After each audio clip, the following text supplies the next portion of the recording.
The Presidencies of the United States is a proud member of the Evergreen Podcast Network.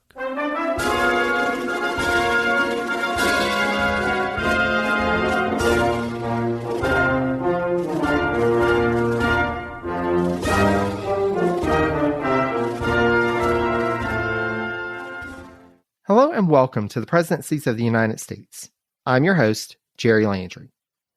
As this is an episode of the Seat at the Table special series, I am joined by a special guest. We're going to be discussing the life and career of a cabinet member. But before we get to that, I would like to introduce my special guest, who is Mr. DGMH himself, Zach from Drinks with Great Minds in History. Zach, thank you so much for joining us. Hey, thank you for having me on, and don't worry about the name. Keep it right in there. Don't edit it out, because the greatest mistake I ever made was picking such a long podcast name for my show. If I could go back, I'd call it, I don't even know what I'd call it, but anything but what I called it. You need 2 words, no more. The Presidency's Podcast. That's enough. That's perfect. It says the point. But thank you so much, Jerry, for having me on. I'm so glad we finally, this has been months of us trying to get together, mostly my own schedule. Anybody who listens to my show, if you've listened, season 3 has been the season of rise and fall characters in history, from Christina of Sweden to Napoleon III, even to Teddy Roosevelt himself, someone you'll, I'm sure, dive very deep into eventually. The rise and fall was fun, but I think the fall part was trying to get me. I'm in Florida. I know you were in North Carolina, and we got hit by Ian. Now, I was very fortunate in it, but it's been this. I've said many times this season is out to kill me. And so luckily my show has survived. But do you want me to talk about my show now, or?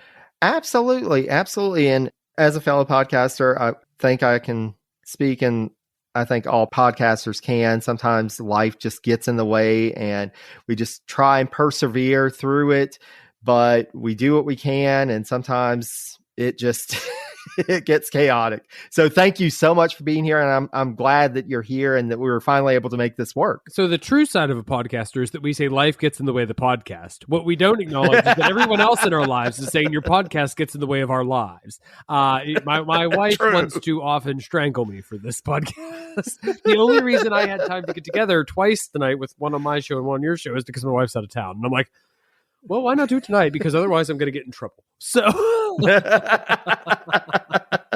but life does get in the way. But my show, thank you for introducing the show, Drinks with Great Minds in History. We cover a lot of the same people you have and will cover. We've covered Washington, Jefferson. I don't know where you fit Hamilton exactly into your show, but we covered Hamilton as well. Adams is in the lineup. I've covered presidents in the side. I covered the Monroe Doctrine in an episode, but basically, short version is it's a reason to drink for me and some history for my listeners, where I sit there and talk about the history of great minds and the impact they had on society, while also calling them out for all of their terrible atrocities that they committed, or their failings or their shortcomings. And I never pull any punches. And the cool thing about, and you could probably discuss this too, is podcasting is about growth. Mm-hmm. I'm sure when you started this show, you didn't go, it's different now. And for me, I've grown so much as a historian by doing this podcast, and as a teacher, and I am a teacher.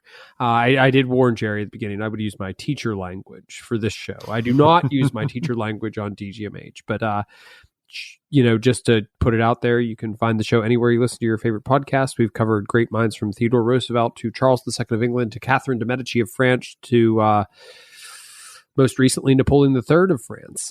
So there's plenty of great, unique content out there, and I'd love for you all listeners of the Presidencies Podcast to come on over and have a listen, and I'll be sending mine your way, Jerry. So thank you for having me on. Absolutely. So glad to have you here. And I am a listener of your podcast, and I know that you've had quite a few episodes on George Washington, and I have as well. And like you said, it's one of those things about these figures in history. There is so much to talk about in terms of their successes, but also you have to highlight that they were human, yes, and that they made mistakes. And that's been a guiding principle at presidencies from the beginning. And like you, Zach, I feel like I've really grown into this. And, you always think back to those early episodes and you're like, oh, well, I wish I would have done things a bit differently, but you just got to move forward and sometimes revisit. Remasterings are great. Yeah. I love a remaster. This has been the season of remasterings for me too. I mean, I went into George and I was like, I added 25 minutes of content to that episode. And I was like, no. First off, I love George Washington. And you said you covered many episodes on your show too. And it's just, it's hard not to love George Washington. But it's also hard not to hate everyone who just blindly loves George Washington. Like, come on, he's a human being. All of these great figures, these presidents, are human beings. And it's the humanness they bring to the office of the presidency, in my opinion, that makes them truly wonderful, dare I say great. So I'm excited. I don't get to come on other podcasts enough. So I'm very excited to discuss this with another podcaster. Absolutely. So, but we're not discussing presidents. We're discussing some no-name guy that I don't know from a cabinet. Whenever he presented it to me, it's like, oh, we're going to discuss a president. And I was like, wait, he wants me to discuss a cabinet member. And I'm like, yes. Do you want me to talk about my teaching thing I wanted to tell you now? Or absolutely. Yeah. So I'm actually teaching a cabinet member right now, a very important cabinet member, Secretary of State John Hay.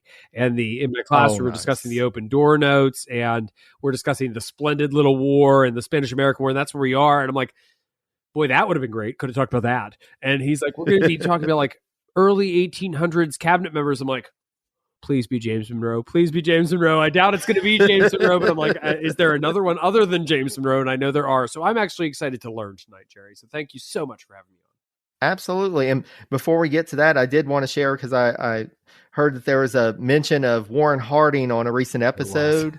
And if you're looking for a president that has a rise and fall, Warren Harding is your guy. One of my favorites to teach. Warren Harding, and talk about a cabinet administration. Have fun. Oh my God! When you get to that, have fun on your little teapot dome, Jerry, because you are going to be there for a while. Oh yes. So that's so fun. But Warren G. Harding, aside from being just Warren G., oh my God, so fun to teach. I mean, the teacher in me is coming out. I'm not allowed to swear, so I have to bust out my teacher side. I'm like, oh my God, I love Warren G. Harding. I mean, like the point he's bringing up is I bring up the two baseball pictures of Harding and Coolidge throwing the opening pitch of the game, and Harding just looks so happy, and he's like so excited to be there, and Coolidge is like, please let me go home. And it's just, can I go home? Yeah. It's like I say to my kids, like, what does this say about the character of the people? They're very different people. It's not a bad or good thing. It's just a fact. They're different people in the office, and they bring their own personalities there. And it's so fun to study. And that's why you do this podcast, Jerry. I know that's absolutely why you do this podcast, to look into the person. I listened to a recent episode of yours too, where you were like talking with another podcaster who's like, he avoids going into every minute detail of their lives. I can't do that. I know I do that too, but it's I would love to be able to dive into the detail you do. So I am so excited to hear where we're going tonight. Absolutely. So without further ado, let's go ahead. I have not revealed yet who we are talking about. So we are going to be talking about Robert Smith. Now, have you heard of Robert Smith? Am I allowed to look him up real quick? Is that a thing? Can I at least see his picture? Can I look up Robert? I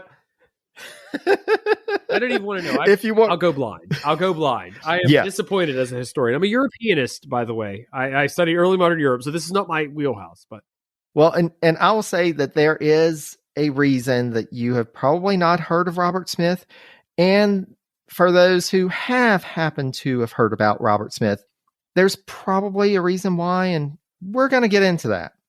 So, are you ready to learn about the life and career of Robert Smith? I'm ready to learn who Robert Smith is and whose presidency he served under. But yes, I certainly am, Jerry. Yes, I am. All righty. Well, let's go ahead and dive in.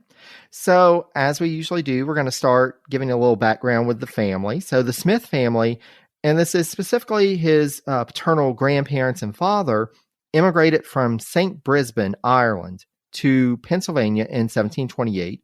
And I know you had mentioned that you're originally from Pennsylvania, so somebody from your neck of the woods. Yes. And those early old immigrant populations of Scots, Irish, and Irish immigrants to Pennsylvania backcountry areas. Totally makes sense. This fits. Okay. Exactly.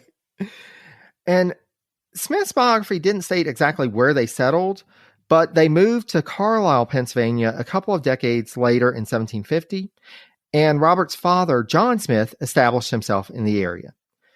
So rather generic name, Yes. John Smith. John Smith. Yes.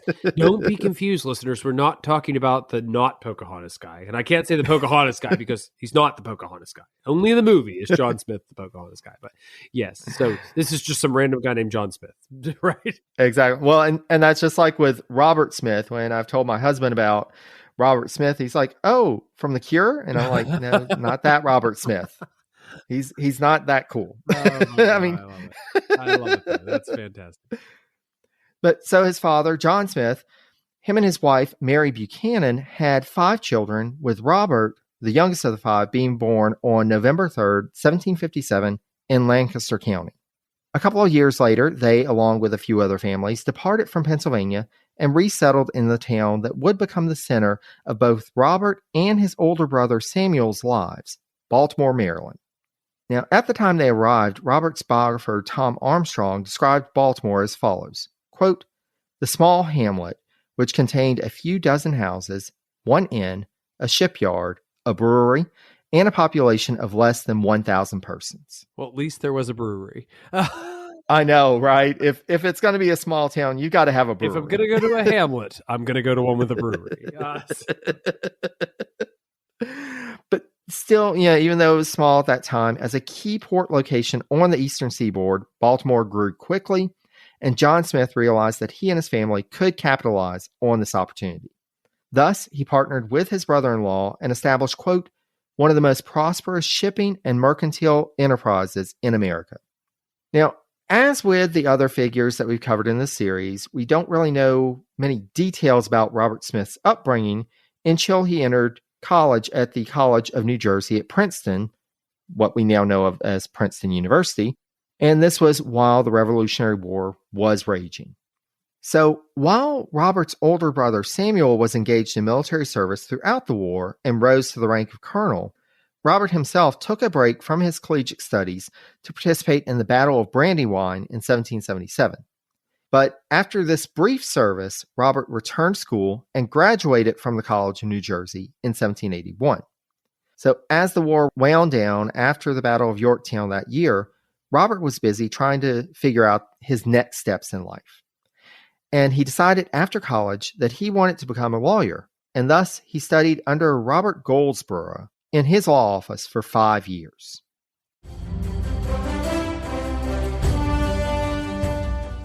This is Peter. And this is Tom. We want to tell you guys a little bit about our podcast. Tom and I met in college, became best friends, and then teachers almost 20 years ago. Sometimes school just does not allow us to elaborate on the topics that we find interesting, like the real shark attacks that inspired the movie Jaws, or the real historical context to Indiana Jones artifacts. Where does cereal come from? Or are zombies real? Does Ben Franklin really deserve to be on a $100 bill? On our podcast, just like in our class, there are no stupid questions. Just 2 friends having a lighthearted conversation about history, pop culture, and the context of current events. Listen to History Teachers Talking Podcast from Evergreen Network, anywhere you get your podcasts.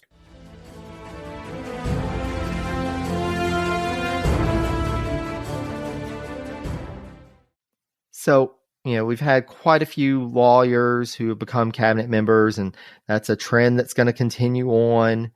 But here we have yet another lawyer. Okay, I actually think I remember him now. I just because I'm a Jeffersonian guy. I love Jefferson, but this is Jefferson era, right? That's where we're at. It is. Is he? And am I allowed to spoil a sub point here? Was he? Go ahead. Was he like an attorney general at one point? Yes-ish. Okay, yes-ish. Ooh, I love the ish. Okay, I think I have an idea of who he is, and I think this is actually way more exciting as a cabinet member than I didn't know what to expect in all honesty. But when you said Robert Smith, I was like, Robert Smith. I'm like trying to think where I heard that name before, and I remember somewhere in my Jefferson research seeing something, and that name's very generic though, so it's very hard not to. And you're very right. But okay, sorry, I interrupted your no background. worries. No worries.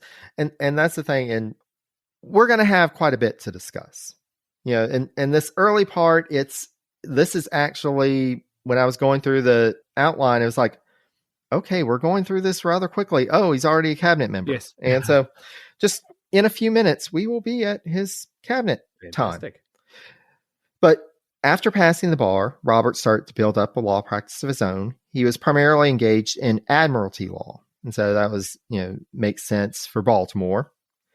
Like many other young men of means at the time, Robert also entered into the Western land speculation business and over time held claim to hundreds of thousands of acres of land, sometimes in sole ownership and other times as part of a partnership.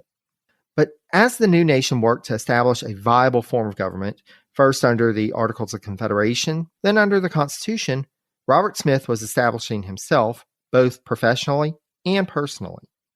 So going with the personal first, on December 7th, 1790, Robert Smith and Margaret Smith were married. And yes, her maiden name was Smith. We've got a little bit of a Roosevelt thing going on here. It's not a Habsburg thing. It's a Roosevelt thing. Okay, it's a Roosevelt thing. Distant cousin, just a touch of Vincent. Back off. And actually, even more distant than the Roosevelts. It seems like it was a distant cousin, but both were named Smith. Though the couple had 8 children, only one son, Samuel W. Smith, who was born in August 1800, lived to maturity. And we've talked about this in the past on this series. Child mortality was just, It was abysmal. I was actually talking about that with my wife the other day, right? Why was the average life expectancy so low? We were big Outlander fans, and she's like, why are people dying so young? Why is the average life? People just died in their 40s. Like, no, people didn't just die in their 40s. Actually, the average age was in the 30s into the 1900s, and that's because babies died so often. So it's an average life expectancy, not just the year everyone died. You go through high school, and my students always think, oh, everybody died by age 37. I was like, no, that's not how it worked. It's just babies died very easily. Childbirth alone was a deadly undertaking. I couldn't imagine going through. Well, as a man, I couldn't imagine going through a period, but as a modern human being, I couldn't imagine with anyone in that period studying Catherine de Medici, Catherine who bore 10 children, Catherine the Great who bore a child, and Isabella of Castile bore several children. It's just wow. Like this was, dangerous. It wasn't just necessary. It was deadly. So yes. Yeah.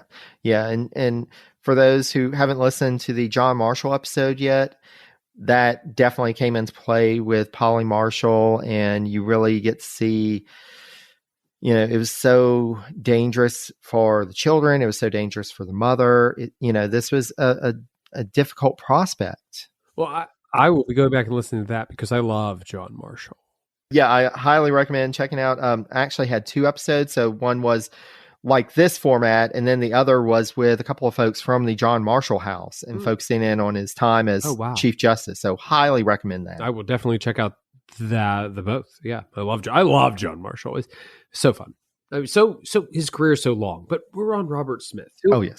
Who, as I recall, lived a pretty long life, actually. Did he live into his 80s or 90s?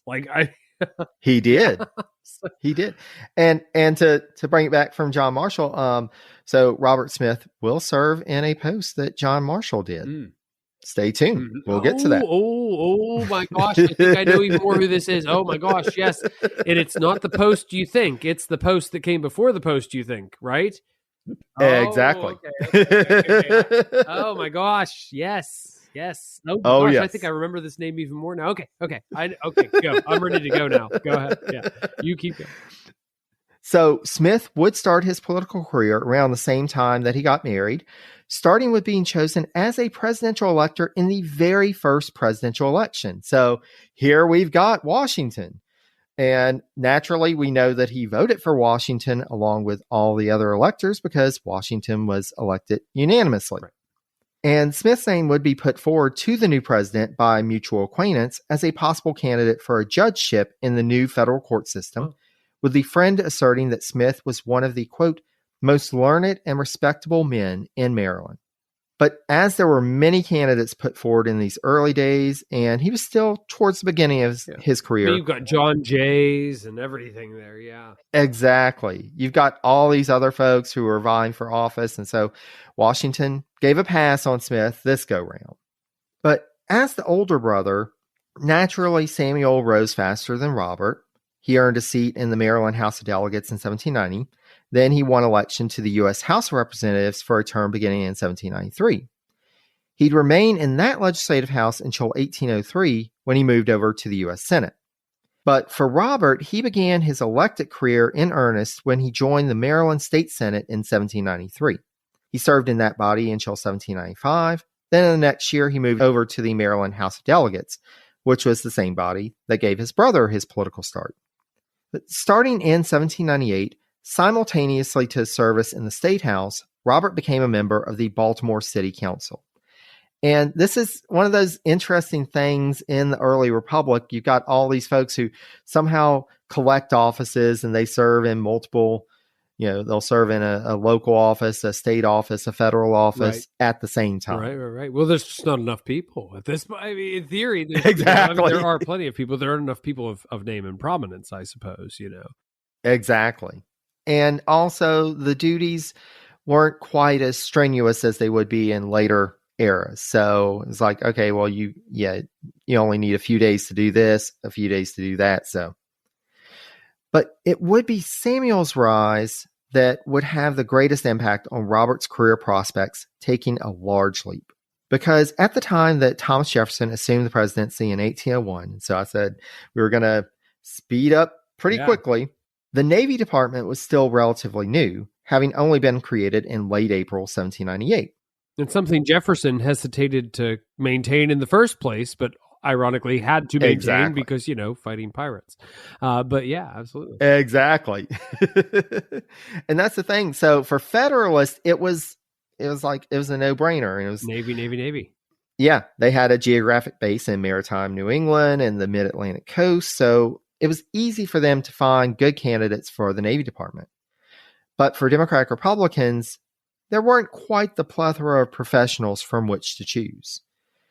And it also didn't help that the Democratic Republicans had campaigned in the 1800 election, and Jefferson was definitely committed to cutting the size of the U.S. military. Right. I talked about that as one of his great hypocrisies, right? I will cut the Navy, but I won't be so threatening about it if you'll elect me to the office of president. We've got the whole Burr controversy going there, the Burr-Jefferson tie 36 times. And, we have the whole Barbary Pirates thing. And it's like, well, I'm going to cut the Navy, but we need the Navy right now. So I'm going to low-key just up the Navy, send it overseas, and kick some pirate booty. And that's the thing, it was one of those things. And especially at the early part of the administration, who wants to be the head of a department that is going to get cut and lose its importance? Right. So it was a hard sell for folks. So then Representative Samuel Smith of Maryland agreed to assume the post on an interim basis. And he had a temporary time where the original Secretary of the Navy, Benjamin Stoddard, agreed to stay on, but after that, he's like, I've got to go. And so Samuel Smith was going to fill in temporarily, but he made it clear, he's like, I want to go back to the House. I have no interest in being Secretary of the Navy. I mean, I get that. I really do. Yeah, I mean, you're right. Who would really want that? It's like saying, hey, would you like to be hired for this new job? We can guarantee you a salary for 2 months. And that's the thing, Samuel Smith, he made the point, he felt, quote, that he could exercise more influence in Congress than in the newest and least significant of the cabinet positions. And he hoped in taking the role temporarily that he would earn some favor with Jefferson because he was really angling for a diplomatic post. That's smart. I mean, that's a diplomatic.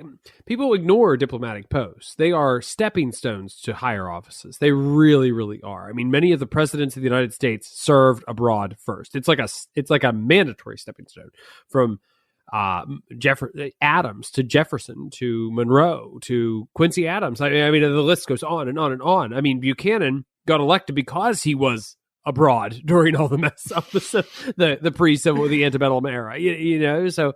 It's when we say that, we know that it's a big deal, but wanting an ambassadorship might be a fast track more than you think. Oh yes. And we'll see a little of that in this episode. But, Smith, around early July 1801, he was like, look, I really need to go ahead and hand this over to somebody.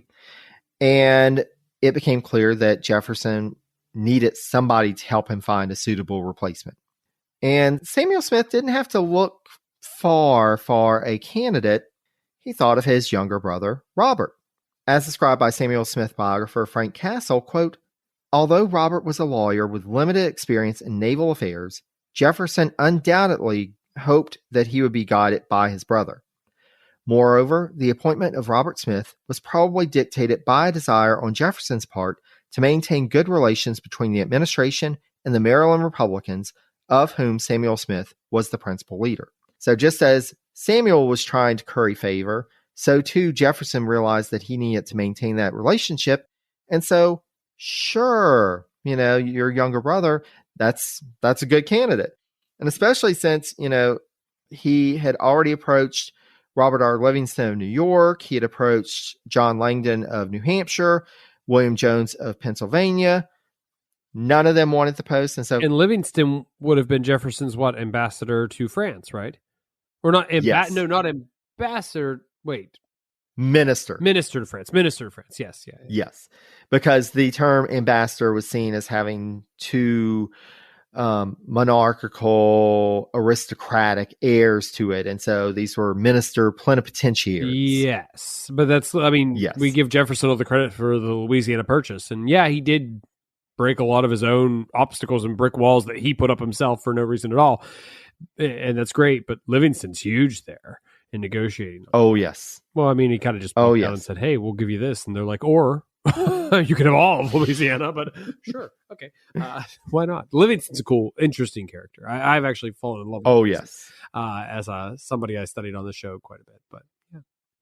Oh, yes. And that's the thing, how things may have been different if Livingston hadn't really wanted that diplomatic post. But at the same time, as you mentioned, Zach, that this was seen as a stepping stone to larger things in the future. So, of course, he wanted that instead of this, what was seen as a dead-end Secretary of the Navy position. Well, in this period, too, there's a greater difference in desires. What one might have wanted might not have been the presidency. Today, everyone wants the presidency. If you're on a stepping stone path, you're on the stepping stones to the presidency. Back then, exactly, governorships, being a role leader in state governments, were equally important, if not more important, to some of these players that we're discussing. Sam Adams would have never sat back and said, well, the highest position I ever achieved was governor of Massachusetts, Paul Revere, whatever it might have been. These people who served their states, they didn't just disappear into nothingness. They got what they wanted. They were of a different belief system. It's just the federal system won out. So exactly. And that's the thing, it was seen as, you can go for this diplomatic post and come back and be able to, and we've seen other folks like that. We saw with John Jay, even though he was Chief Justice, it was really going and negotiating the Jay Treaty. And then he came back and he was governor of New York. And you've got all these different career paths in politics at this time. And it wasn't necessarily the presidency that everybody was angling for. And with some of these, it was, I want to go and serve abroad and then come back and have a cabinet post, right? Or be Secretary of State or whatever. To prove that that's true well into the 20th century, I point to Taft, right? Presidents come and go. The Supreme Court is forever. Different posts have different abilities and powers. And we get, during the Taft court, Gitlow v. New York, so it's, everybody has its power. That's the glory of the federal system, checks and balances, separations of powers, all that Madisonian logic, I suppose. Not Hamiltonian logic, Madisonian logic. No, Madisonian. 48, 49, 50, the 51, I think, or what the Federalist Papers. Those are Madison babies, right? I think I'd have to go refresh my government text. Well, and that's the thing. So for Robert Smith, the fact that he's still so early on in his career, this is a huge leap for him. Even though these established politicians were like, oh, well, that's a lower office. For Robert Smith, this was an opportunity. And so naturally, he jumped at the chance. And so he resigned from the Baltimore City Council on July 20th. He had already left his seat in the Maryland House of Delegates the prior year. And so with these last obligations cut, he made his way to Washington, D.C., and he assumed office as the second U.S. Secretary of the Navy on July 27th, 1801. Now, we should note here that the Navy department that Smith ran was quite small compared to the military-industrial complex of the present day. As described by historian Leonard White, quote, "The civilian branch of the department consisted of the secretary and his office, and the accountant and his clerks. Smith managed with 3 clerks during most of his term. The accountant before the War of 1812 had less than 10. The secretary had no professional aides or advisors in his office. He was the department. Whatever had to be authorized or done, he authorized and did. To him reported the civilian superintendents or naval commandants of 6 Navy yards, as well as a fluctuating and widely scattered number of Navy agents.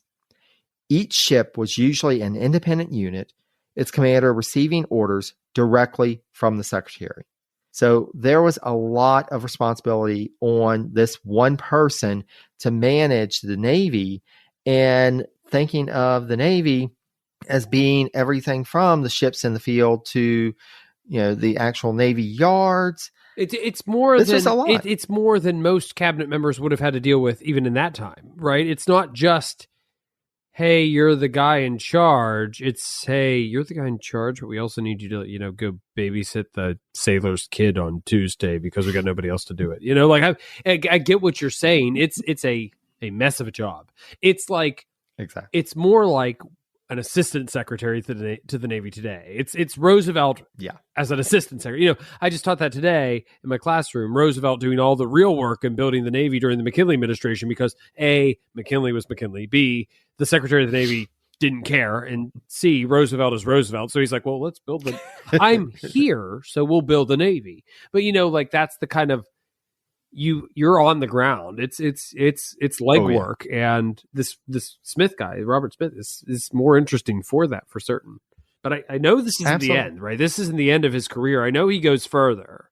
Oh yes, well, and that's the thing. So, and you brought up a good point, because when Smith started in this post, we were already at war with Tripoli. Mm-hmm. So, and we talked about this on the special series. We talked about this in the Jefferson administration. The Pasha of Tripoli, Yusuf Karamanli, had declared war on the U.S. because this was one of those semi-autonomous nation states along the North African coast at the time. They were dubbed the Barbary states. Yes, yeah. And basically they would attack shipping in the Mediterranean unless they were given a tribute and given gifts and all of this. Right. They're bribery pirates, not just Barbary pirates. Exactly. They're bribery pirates. Exactly. They are pirates. There's by every definition of the word, they are pirates with a flag, pirates with a backer, pirates with ties to the Ottoman Empire. And they can back them up just enough to say, hey, you have to do this. And it's like reminiscent of the spoils system in a way. You scratch my back, I scratch yours. But I'm going to get scratched. Exactly. Yes. Exactly. It's a joke. So is he Secretary of Navy through all of Jefferson's administration?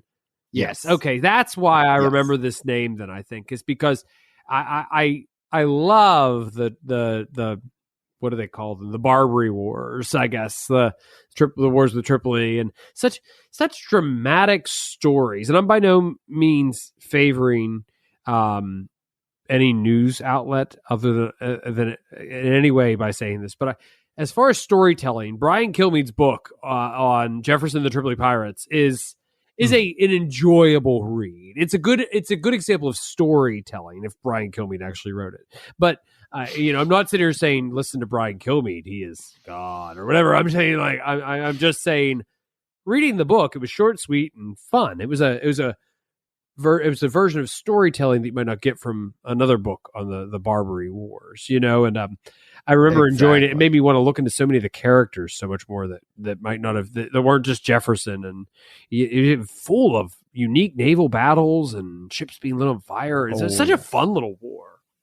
Well, and that's the thing. It was, and we'll talk a bit more about that because, and that's the thing, like Smith is going to be heavily involved in this because this is a war that's happening across the Atlantic. Yeah. And so, you've got the Barbary pirates, they get their bribes, their tributes. And in the Washington and Adams administrations, they had pretty much said, you know what? It's not worth it to go to war with them. Let's just go ahead and pay the tributes. They had negotiated treaties with all of them. Yusuf Karamanli said, well, it's great that we've agreed to this tribute. We've got this good stuff, and I want more. Yeah. And so when they said, no, we're sticking with the treaty that we've got, he said, I'm declaring war. Right. And I mean, Jefferson, the other thing worth noting is Jefferson was in France during those years, during the Washington administration, or before the Washington administration. He was there in the earliest years where those treaties were being forced, before the country even existed as it does today. And he had seen Tripoli pirates and, how it affected trade. And even though he wasn't a big Navy guy, and I mean, big Navy, not like he liked it a lot, but like he wasn't a big Navy guy. He understood but Jefferson's greatest maybe attribute might have been, I can look over myself for a hot second some of the time and do what needs to be done. Not always, not close to home, but in big picture geopolitical issues, he could look past his own BS and figure it out. But Robert Smith is our topic, not Jefferson. But Robert Smith is Jefferson in the Barbary Wars, basically. Exactly. Well, and that's the thing, Zach. That's exactly what we get to, because you have Jefferson coming in, and even though Jefferson is Mr. Small Military, we just need it for defense, because he had this experience, him and Adams, when they were diplomats in Europe, they were starting the process of negotiating with the Barbary states, and he knew what the situation was on the ground. He knew that there needed to be a show of force. Right. And so... Which was like 4 or 5 ships back then. It's not like exactly. It's not like the whole entire Spanish Armada. It's like no. Totally, let me be. I mean, I was shocked when the Barbary Wars like 10 ships. I'm like, they said 4 ships. 4 ships. Just build 5 more and you win the war. And that's the thing. It was going to be what we think of nowadays relatively small, but for the U.S., this was still a big thing. We had just constructed the first 6 frigates of the U.S. Navy not too long ago. And so this was a big deal. But yeah, Jefferson and his administration, they unanimously agreed. They were like, yeah, we need to go ahead and send a squadron. They had decided on that. And so Smith gets to office on his first day, and they're like, okay, well, that squadron that we need to go to the Mediterranean, make that happen. Yeah. We know we told you you're irrelevant, but it turns out you're more relevant than we ever thought you'd be. So good luck. And we're not going to give you any more staff either. So. Yeah, no more staff. You've got to work with what you got. But how are you with an axe and saw? Can you go carve down a couple trees for us? We got to build some canoes here or something, because we got nothing, Smith. We got nothing. We're going to put you to work in the Navy Yard. Bob is out today, so you've got to build that ship. We still need you to babysit that sailor's kid on Tuesday. Exactly. And so, Smith went to work. And so the first squadron to set off for the Mediterranean under the command of Commodore Richard Dale consisted of 3 frigates and a schooner. Yeah. 4 ships. That's it. 4 ships. And the thing was, so this first squadron did actually have an early victory. So the USS Enterprise scored an early victory on August 1st, 1801 against the Tripolitan Corsair. But Smith, I mean, it was obvious this was wholly inadequate if you really wanted to do a show of force against Tripoli. Right. They had so many more ships. And so he pushes forward. He's like, we need to go ahead and ramp up. Yeah.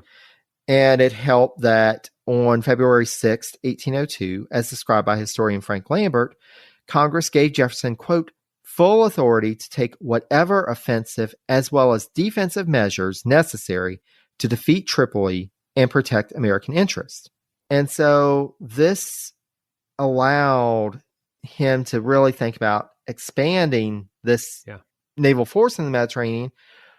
But you also had a strong opponent of this in the cabinet, in Treasury Secretary Albert Gallatin. Okay. So Gallatin, and we've talked about this in his episode, which came out just before this one. Gallatin was all about austerity. Yeah. He was all about smaller government, shrinking the size of the national debt, shrinking the size of the national budget.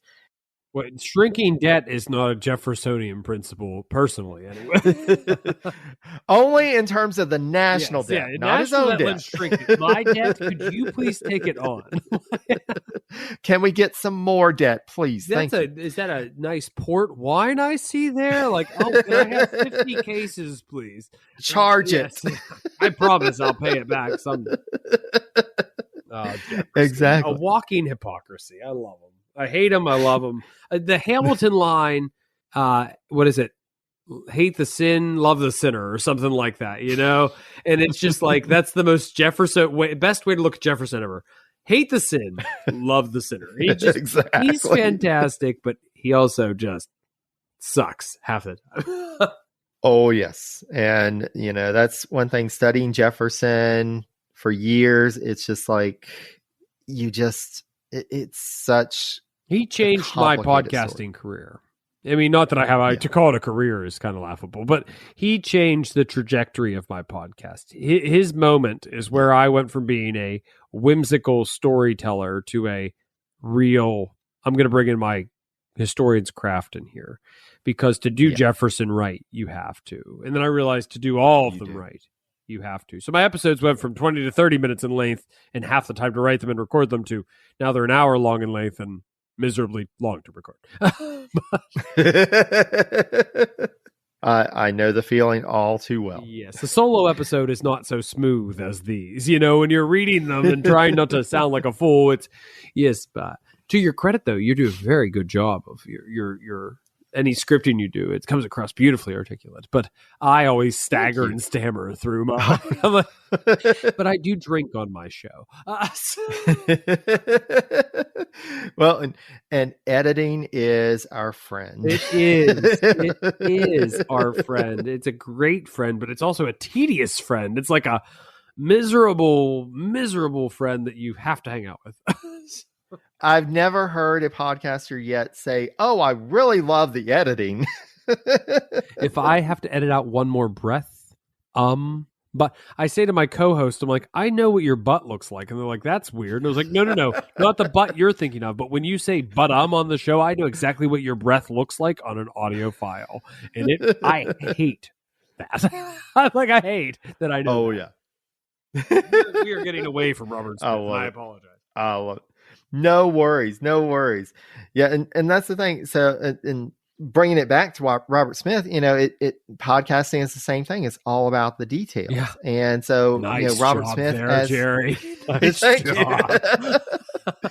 In crafting this strategy of trying to get this squadron together, supplied and all of that, he realized, this wasn't going to work. And so he had to advocate for that. But of course, this put him in Gallatin's crosshairs.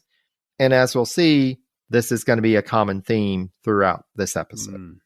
So in 1802, the original squadron was relieved by a new squadron led by Commodore Richard Morris. Yes. Now, this new squadron brought 180 guns on 5 frigates to the fight versus the 126 in Dale's squadron. However, more guns, more ships meant a higher cost to the U.S. government. And it was clear that Dale could not maintain an effective blockade of Tripoli with the ships at his disposal. And there's this belief that this increased force could do so, but the situation was changing. So at this point, Morocco was starting to waver because they had some ships that they were trying to send to Tripoli because the U.S. naval force was trying to do a blockade. They wouldn't let them through. And so naturally, the Sultan of Morocco was not too happy about that and declared war on the U.S. Right. And this was a big problem because Morocco is, of course, at the strategic place of the entrance into the Mediterranean Sea. And so quickly, U.S. diplomats went to work. They managed to bring things back from the edge, get Morocco back in a peaceful state, but they still had this war with Tripoli that was going on. And Morris, the second Commodore with the second squadron, he proved even more ineffective than Dale. Though, to be fair, Tripoli had set about making favorable treaties with the major European powers, which would give them more ships and resources to use solely on the American squadron. Yes. Also, one of the things about the ships that were sent, so these were frigates, these were large ships. The conditions of Tripoli's harbor meant that the larger frigates were less effective in maintaining a blockade than more easily maneuverable smaller ships.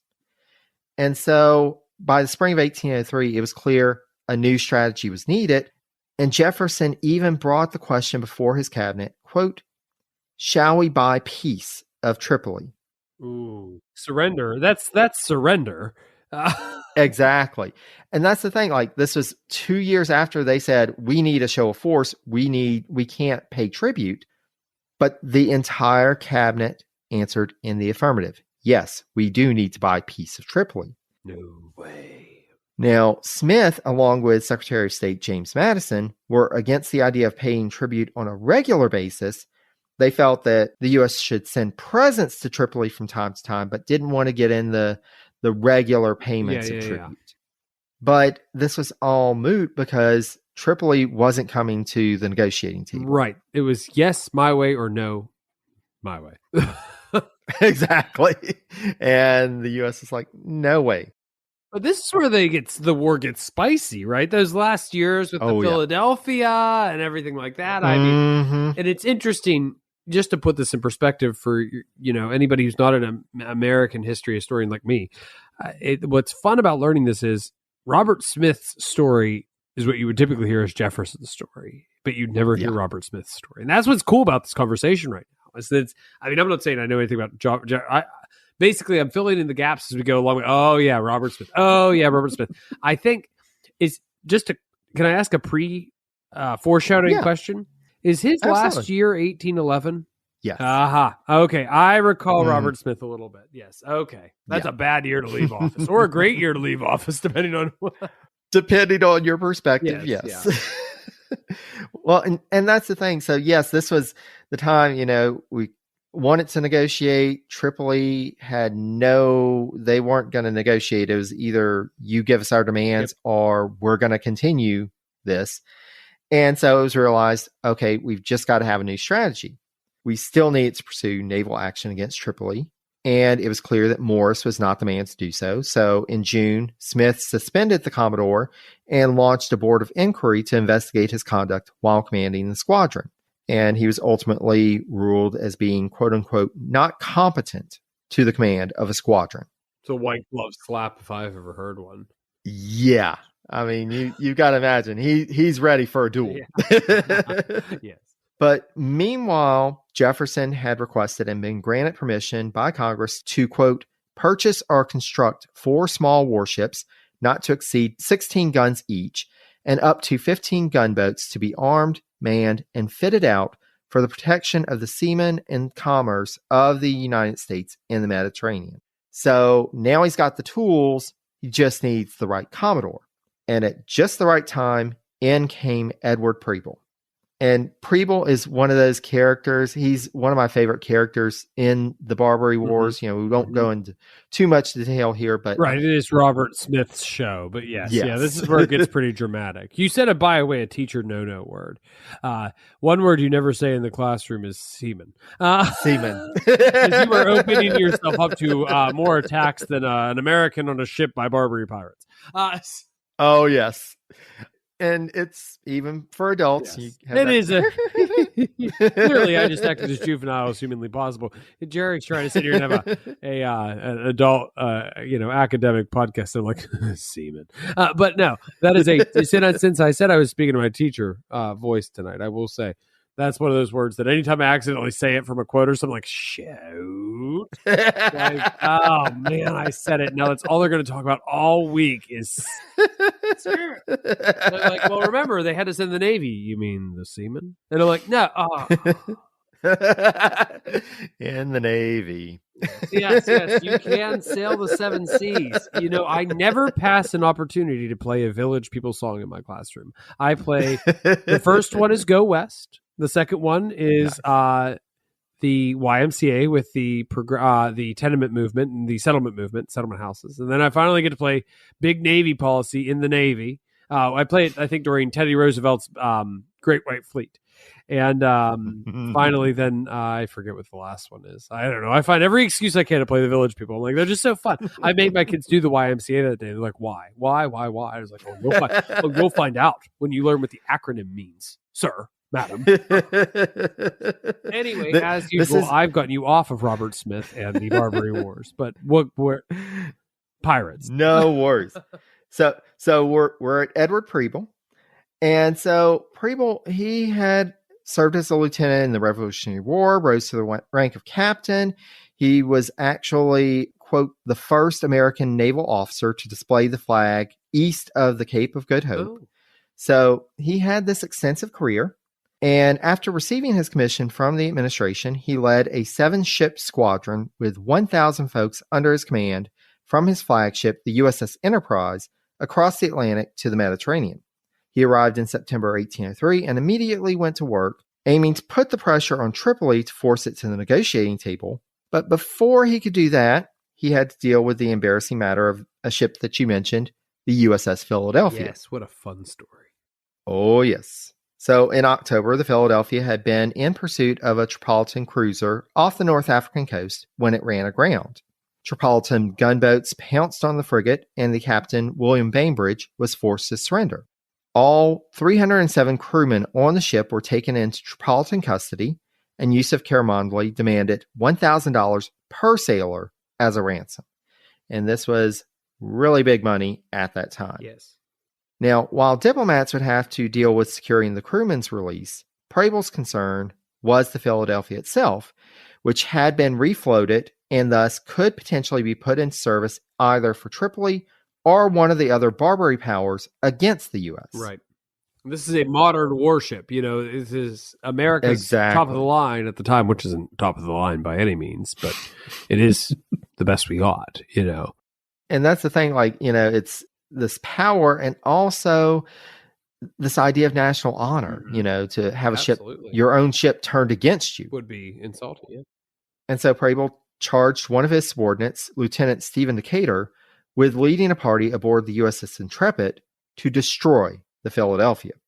On February 16, 1804, they successfully carried out their mission, and the resulting explosion and burning of the ship was seen by many on the ground, as well as abroad, as the beginning of a new phase of the war, with the Americans finally starting to have the upper hand. This is when things start turning around. The Americans are finally starting to take charge and get more ground here. And so, in addition to putting in place the blockade of Tripoli's harbor that was actually effective, now that he's got the smaller ships, in the spring of 1804, Preble sent back word to Washington.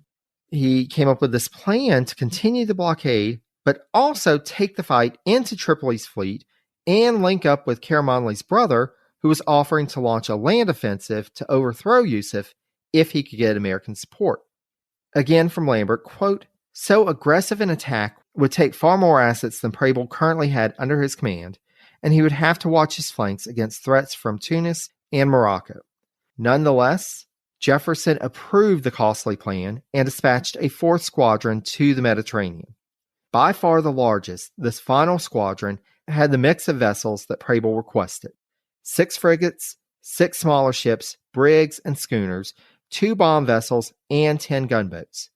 Costing $1.5 million, or 3 times that of the first squadron sent out in 1801, this formidable force reflected Jefferson's determination to end the war with a military victory. And though Preble, of course, had proven himself in the field, he had proven himself to be an able commander, it also depended on Smith being back in Washington and advocating, continuing to advocate, we need a strong force. We need to agree to this plan, and getting that buy-in from Jefferson, from other leaders. And also Smith had to work with the logistics. He had worked over the past few years to develop a system of naval agents that were dispatched to Livorno, Malta, and Syracuse to make purchases on the ground for supplying the American squadron. Right. And especially with this larger squadron, that supply chain was more crucial than ever. He also remained in close contact with the commanders on the ground so that he had as accurate of information on hand as possible. And the fact that he was able to do this at a time when communication was just so slow, it was either this written report that was slowly brought back over the Atlantic or a person having to be physically transported over. It's pretty impressive what he was able to do. Again, he had to fight with Gallatin tooth and nail. Gallatin is like, costs are going up. This is not the plan. And Gallatin, who had the closer relationship with Jefferson, he had worked with him for years. He was a leader in the party. He was, by this point, regularly sending disparaging commentary to the president about Smith. On January 18th, 1803, Gallatin wrote to Jefferson, quote, that he could not discover any approach toward reform in that department, i.e. the Navy. And we know that at least on 2 occasions, he directly encouraged the president to remove Smith from the post. But it speaks to Smith's dedication and talents that the war was a success. It ended with a treaty, which was concluded in June 1805. Right. That also secured the release of the crewmen from the Philadelphia. And this is where we get into the Battle of Derna, which are you planning to talk about that at all, or did you?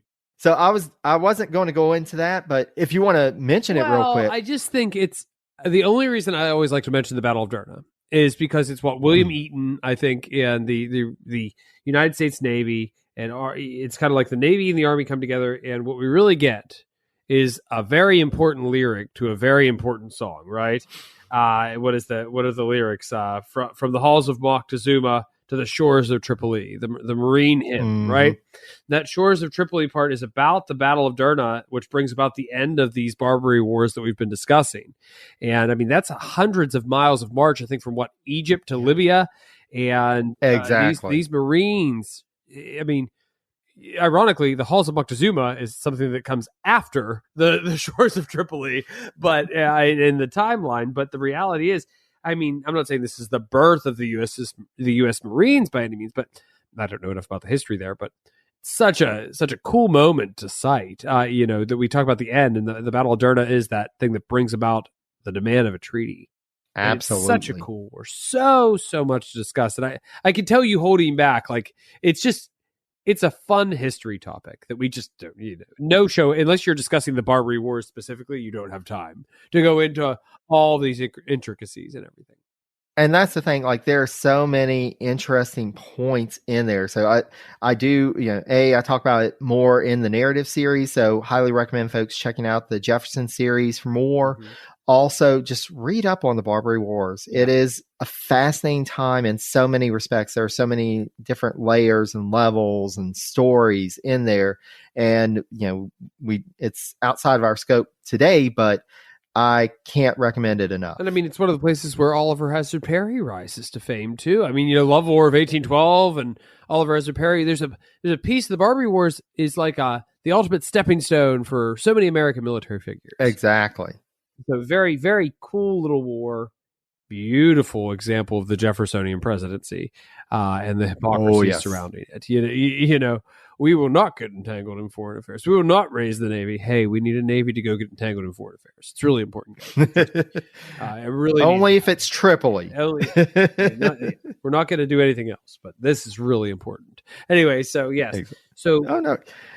And so that was the majority of Jefferson's first term. And so it finally ended, as he was beginning the second term, but, trying to get there was Smith's work during the majority of the first term. And so you get to the second term, things are finally winding down, and Smith is like, you know what? I'd like another post, because at that point there was a vacancy. Yes. So Attorney General Levi Lincoln had announced his intentions of leaving his post at the end of the first term. And Smith was like, hey, that actually sounds like a good gig. He's a lawyer. And at that point, the Attorney General position was a part-time position. It was basically just about advising the president and the administration on legal matters, representing the federal government before the Supreme Court. And also there was an unofficial, acting as an advisor in general, but it was still something. And as we saw in Levi Lincoln's episode, it was something that you could do from home. You could, maybe go to DC a couple of times a year, but that was it. And so to Smith, who had been managing this department and all of these logistics for a few years, you can see why he was like, yeah, that sounds like the better gig for me. But the problem was, it got back to the original problem that Jefferson had at the beginning of the first term, trying to find somebody to be Secretary of the Navy. And so he finally agreed to Smith. There were a couple of other names thrown out, but he was like, okay, Smith, you can have the post if you can help me find somebody for Navy. And the administration thought it was on something with Representative Jacob Crowninshield, who was a Democratic Republican from Massachusetts. Crowninshield had originally declined the offer, but he was finally talked into it. But then he went back home, and after talking with his wife and family, he wrote Jefferson. It was like, thanks, but no thanks. I think I'm going to pass on this one. The problem was, he had already submitted Crowninshield as Secretary of the Navy. He had submitted Smith's name as Attorney General. The Senate had agreed, but he couldn't relinquish Smith to be Attorney General without having somebody in place at Navy. And so Jefferson finally was like, you know what? It's going to be easier to find an Attorney General. Yeah. Smith, you stay where you're at. And he found John Breckinridge, who became the next Attorney General. And so that's why whenever you said earlier, was he Attorney General? Yes. Like what, like 5 or 6 months. Yes, one of those dual positions. But that's funny. I never really thought about because he stays Secretary of the Navy, and then I think I remember what he becomes next. Oh yes, and we are not far from that and that's the thing. So with the Triple E situation settled, that did free things up for Smith a bit. He was able to start thinking of other matters. Babysitting that sailor's kid on Tuesday. Exactly. He was able to expand to Wednesdays at that point. Yeah, there you go. Pick up a side job. But first of all, he advocated within the administration to take a more aggressive stance towards Spain in order to secure American control of the Floridas. And this is the thing, right? At this point, the Louisiana Purchase had been done. The administration was like, oh, well, that includes West Florida, right? Right? No, it didn't. No. And so, again, kind of like with the situation with Tripoli, Smith was like, we need to exert a strong influence in terms of naval power in the area, and that can help us to secure the Floridas. Right. Now, at this point, Jefferson falls back into more of his traditional stance, and it's like, you know what? Maybe we do need a smaller Navy. Maybe Gallatin is right. We can build a few more gunships, but that's really all we need. Smith was also concerned because with the continuation of the state of war between Britain and France, and so this was the Napoleonic Wars, the U.S. was starting to see more war vessels from each nation in U.S. waters. And Smith was having to report, with this, he didn't have the financial resources necessary to really strategically dispatch gunboats to key defensive locations, including but not limited to the strategic point of New Orleans. And if we lost New Orleans, all the Louisiana Purchase, and that is all we went to the table wanting New Orleans, and we got all of this mess of Louisiana. Exactly. But all of that would be gone if we lost New Orleans and potentially everything west of the Appalachians. So this was a bad situation.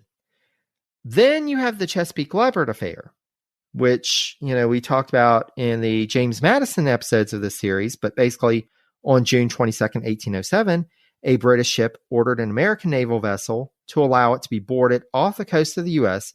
in order to impress sailors into the British service. And so this was a big national affront. This was the first time that the British had actually boarded a U.S. naval vessel. They had boarded, merchant ships, but not an actual ship of the U.S. Navy. And so Smith, there was a big public outcry. Smith was in support of calling Congress back in session immediately. Jefferson, however, he realized that if he called Congress back, we were probably going to end up in war. And so he was like, let's go ahead and let things simmer for a bit. We'll do some things. We'll show that we are active, but we don't need Congress back just yet. Instead, him and Secretary of State Madison came up with another idea, the Embargo Act. Right. The Agrame. Oh, grab do me. you know the cartoon with the turtle? Oh, monster? yes. Yeah.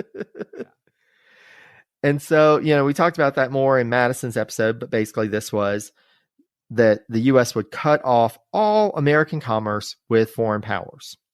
And as the administration worked on that, pushing through the Embargo Act, they learned that the British were sending a special envoy to negotiate.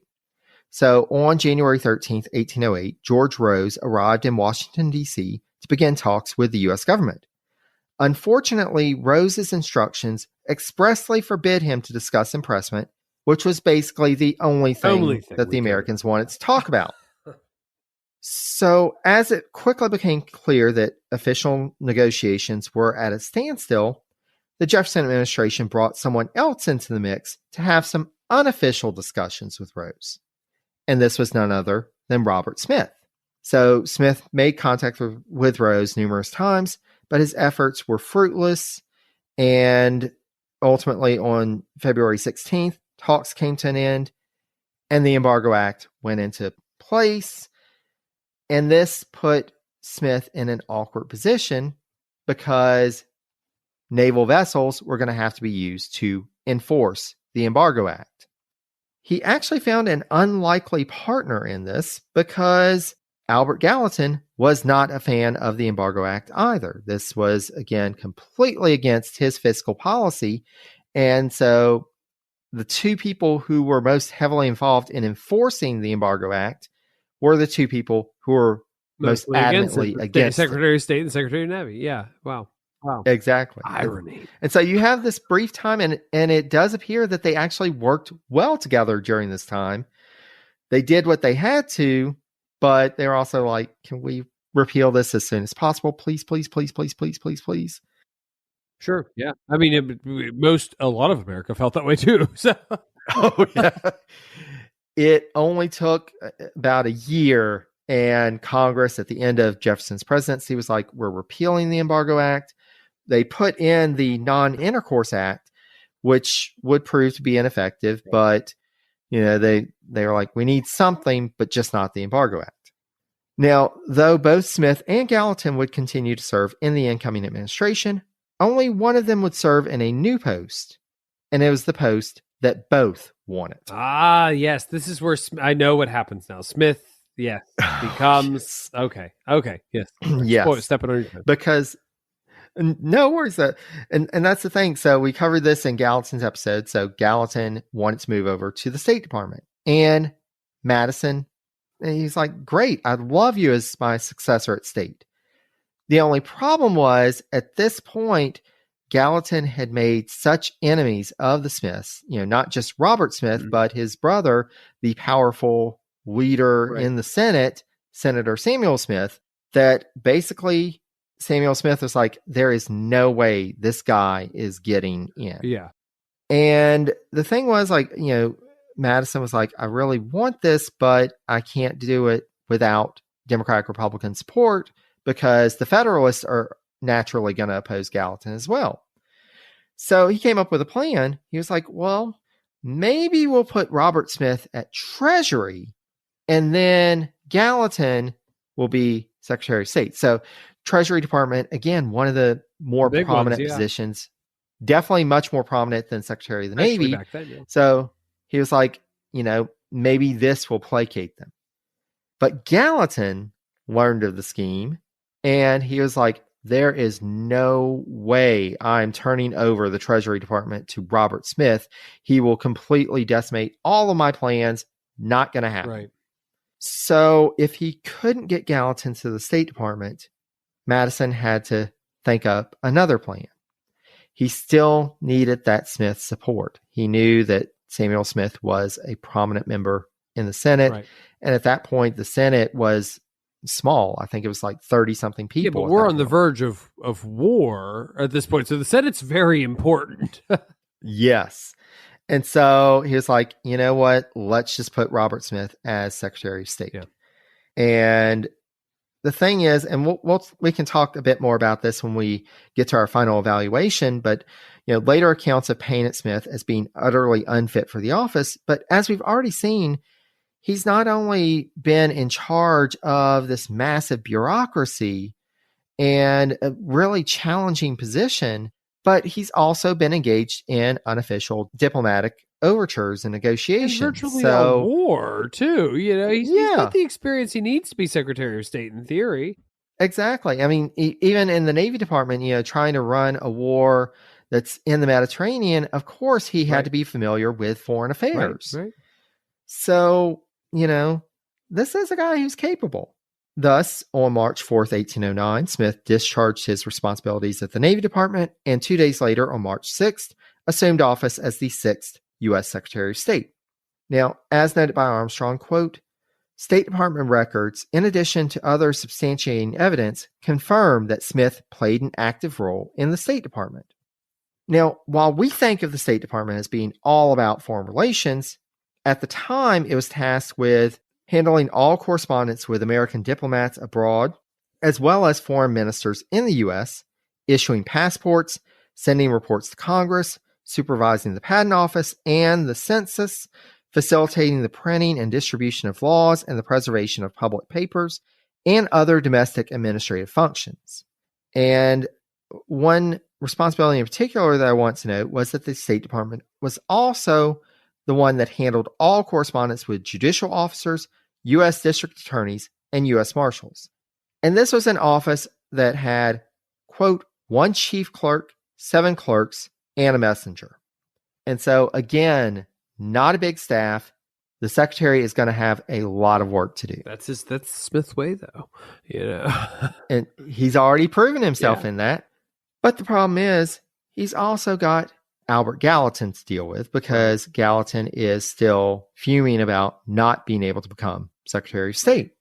And Gallatin made plans to take his revenge.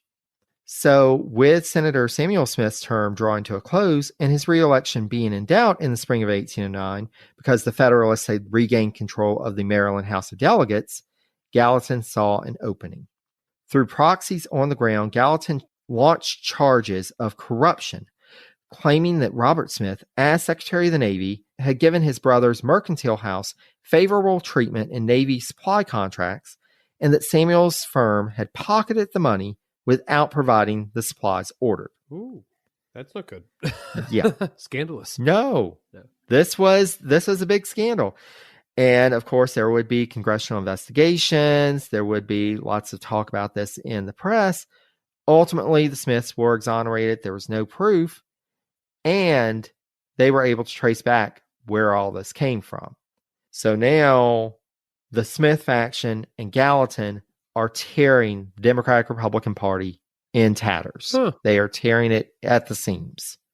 But meanwhile, as you noted, the situation with Great Britain was only going from bad to worse. There was some initial hope in the spring of 1809 because Madison and Smith had been able to negotiate a favorable peace treaty with British Minister to the U.S. David Erskine that would restore trade between the U.S. and Great Britain and de-escalate the growing tensions. However, by late July, they learned that Erskine, in these negotiations, had acted against the instructions of his government, and thus the agreement that they had reached was being repudiated by the British government. So this meant that Madison had to reverse course about making such a public to-do about restoring trade relations between the two nations, and instead he had to reimpose non-intercourse between the U.S. and Great Britain. Even worse, they learned that the new envoy that was being sent from London to negotiate was a man named Francis James Jackson. And Jackson was notorious. He was a very aggressive diplomat.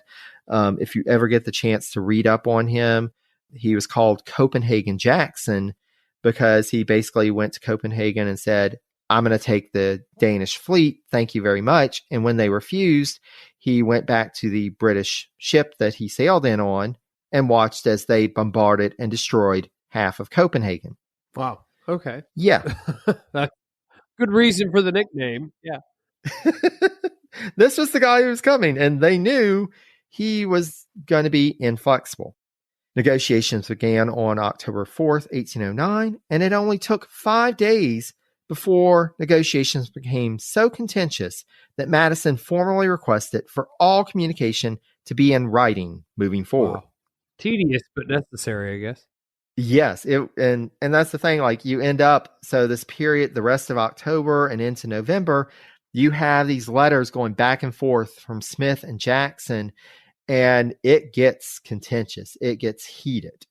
And by the end of November, Smith wrote to U.S. Minister to Britain, William Pinckney, that the administration was formally requesting that Jackson be recalled from his diplomatic post. Now, as we were talking before, those diplomatic posts being, a stepping stone to something else, Pinckney will get his own episode of the special series. So stay tuned for that. For sure. He'd have to. Yeah. Oh, yes. And so Pinckney tried to manage the situation in London for the next year, but on November 15th, 1810, Smith sent Pinckney orders to be recalled to the United States, as the British had retaliated in the back and forth by refusing to send a new minister to replace Jackson, and instead would have a lower functionary as their diplomatic representative in the U.S., and this was a rebuke. It was seen as, you're not important enough for a full minister. And so the U.S. is like, Pinckney, come home. They want to be like that. We can play that game. Okay, fine. Bye. Bye. And meanwhile, relations with France weren't going well either. So Napoleon had imposed his continental system to strictly regulate trade going in and out of Europe, put a blockade around Britain. He was really trying to starve the British out, make sure that they can't get goods that they needed in order to prosecute the war. And the problem was the U.S. was caught in the crosshairs of this. The U.S., the point was, we're neutral, we can trade with anybody. And Napoleon was like, well, no, you can't. No, you can't. you can't do that. Sorry. No. But at this point, it was seen as we probably had a better shot of negotiating with Napoleon than we did with the British. And so in 1810, you see this new bill, which was dubbed Macon's Bill No. 2, which was a replacement to the Non-Intercourse Act. And this would lift the embargoes against trade with Britain and France. But the carrot that was dangled was, if either nation should come to terms with the U.S., then the U.S. would impose non-intercourse on the other nation. So they would put an embargo on the other nation, denying them trade while still trading. So it would give whatever nation came to the table first an advantage. Right. Okay. And so this bill was signed on May 1st, 1810. Word of it was sent to U.S. Minister to France, John Armstrong Jr., who will also get his own episode in the special series. Yet another one. And so the French foreign minister, who was the Duc de Cador, wrote to Armstrong on August 5th, 1810, that Napoleon would be willing to revoke his decrees and come to terms with the Americans in light of this new bill. So since the Louisiana Purchase Treaty, we had been in this back and forth with France, with Napoleon. Oh, yeah, we may consider that, but let's keep on talking about it. And we would just go around in circles. And so this was the first sign of potential progress. But Armstrong, this wasn't his first rodeo. He knew how the French were. And he was like, okay, you say you're going to do this. Let's go ahead and get something in writing, and then we'll talk. What are you really saying? But he did have to send word of the Cador letter back to Washington.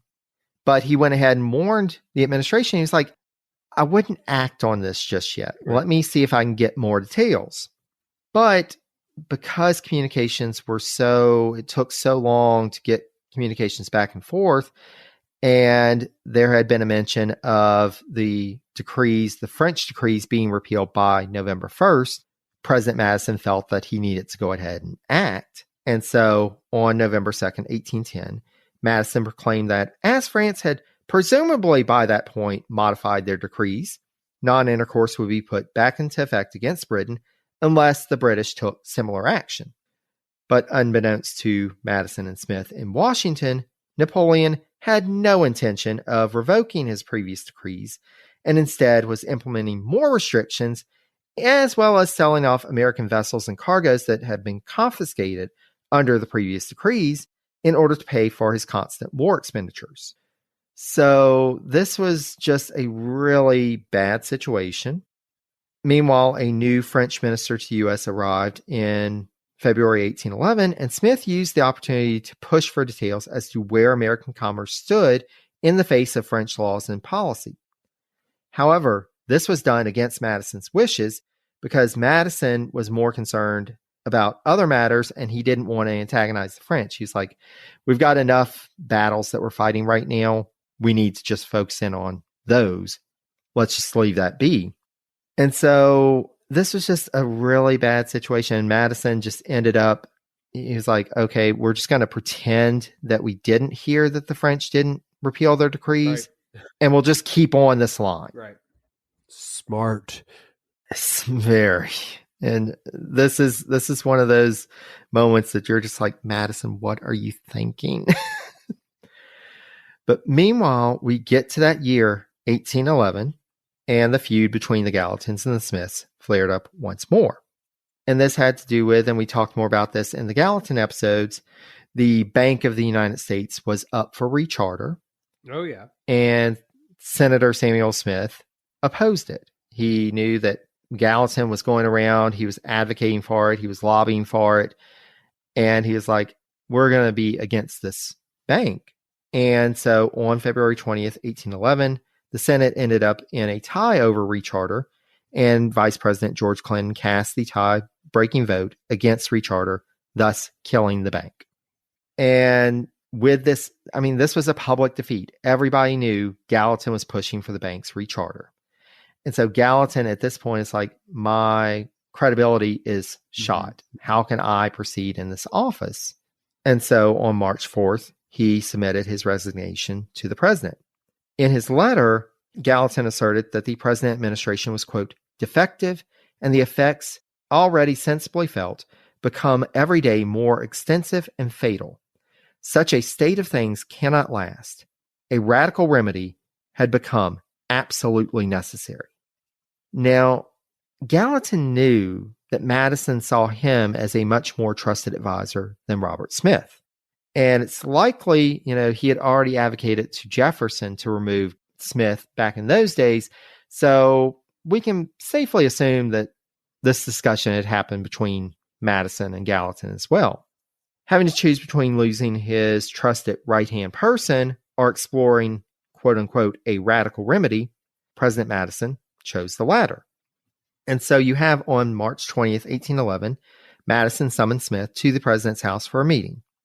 Before we get to the details of this, I do want to note that we only have one source for this meeting, which is from Madison, and it's a memorandum that he drew up 2 weeks after the fact. That's pretty interesting. Okay. Yeah. And so let's just go ahead and take a grain of salt with all this. So Madison detailed that he confronted Smith for his, quote, agreeing to cabinet decisions while criticizing them outside of the cabinet. So he was saying, once we're in discussions, you're saying, oh, this is great. And then he's going out and, did you hear what the administration's doing? Oh my gosh. And Smith, of course, denied this. Madison further accused him of acting in a, quote, counteracting nature, that it was generally believed that he was in an unfriendly disposition personally and officially. Madison even accused Smith of crafting, quote unquote, crude and inadequate correspondence as Secretary of State and asserting that he had rewritten part of it before sending it out. Though Smith attempted to defend himself, Madison ultimately arrived at what he saw as the solution. Smith had to leave the administration. Madison was willing to offer him a position as a diplomat to a foreign capital because he knew that would be kind of a face-saving measure. Yeah. You're not... Here you go. We're not kicking you out. Yeah. We're kicking you over. Into something else. Yeah. Now, he had a specific post in mind, the post of U.S. Minister to Russia, because the current occupant of that post, John Quincy Adams, who will also get his own episode of the series, was expected to be on his way back as he was expected to fill a vacancy in the Supreme Court. Okay. And There's a whole story behind that. I don't know the story behind that, but I know the end of the story behind that because I know what. Yeah. I know where he ends up. That doesn't Spoiler happen. alert, Happen. it didn't happen. It didn't happen. Something happens, but not that. Not that. And kind of thank God it did. I mean, he was pretty effective at what he did. I mean, you talk about James Monroe, it's Quincy Adams, but a lot of the time. So, Oh yeah. And that's going to be an interesting episode. that's going to be a big part of your show. Oh yeah. But, U.S. Minister to Russia, Smith is like, I'm not feeling that. How about U.S. Minister to Britain? And at this point, Madison was considering refilling that post. A new British minister was either being sent over or was on the way. They knew that they were coming back to the table. So it was like, okay, let's send another minister there. But Madison already had somebody in mind, and it definitely was not Robert Smith. No, yeah. And he made it clear that the posting to St. Petersburg, it was either that or nothing. According to Madison, Smith agreed. However, as word got out in print that Smith was going to leave the cabinet for the post in Russia, and Smith had a time to reflect and seek the advice of his brother and other trusted confidants, Robert decided that he would not accept that offer, and he even went so far as to not attend a dinner that was supposed to be given in his honor. Oh my. Yeah, this is getting pretty bitter. Yeah. And on April 1st, the day that they had agreed to that Robert would officially leave his post at the State Department, President Madison waited and waited, but Smith didn't arrive as was expected to go ahead and make the matter official. Thus, the president sent word to the outgoing secretary. Smith arrived and he's like, oh, I was going to get around to getting here at some point. I was on my way. And Smith informed the president that he was declining his offer to be appointed U.S. Minister to Russia and simply made his farewell, leaving his post as Secretary of State on that date. And so Smith returned to Baltimore after leaving office and was received by well-wishers. As noted by Armstrong, he, quote, seems to have taken satisfaction in referring to the enfeebled mind of our panic-stricken president. Wow. Yeah, it's getting... He did. Yeah. And yet, no one knows who Robert Smith is. And we'll get to that reason in just a second. Because that's the thing, so at the beginning of this, and as word started getting out that Smith had been kind of forced out, he started to find some supporters, including Philadelphia newspaper editor William Duane, who less than a week after Smith's leaving office began directly attacking Madison in print and accusing him of wishing, quote, to banish Mr. Smith to Siberia. Ooh. And the Smiths were, of course, they had both been mistreated by the administration. They were both bitter. And Robert decided to take action. In late June 1811, a new publication began circulating in newspapers across the country titled, quote, Robert Smith's Address to the People of the United States.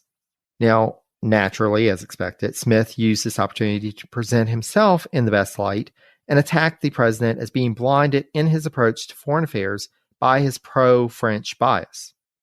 Thinking of his future, Smith thought that this would be the rallying call for his supporters. And indeed, Madison and former President Jefferson were worried that this attempt would succeed. They actually had a correspondence back and forth about, what does this really mean? Should we be concerned? I don't think they had much to worry about in the end. And that's the thing, Madison was already hearing rumors that Smith intended to stand against him in the 1812 presidential election. But the thing was, they may have been concerned. Senator Samuel Smith was concerned the other way.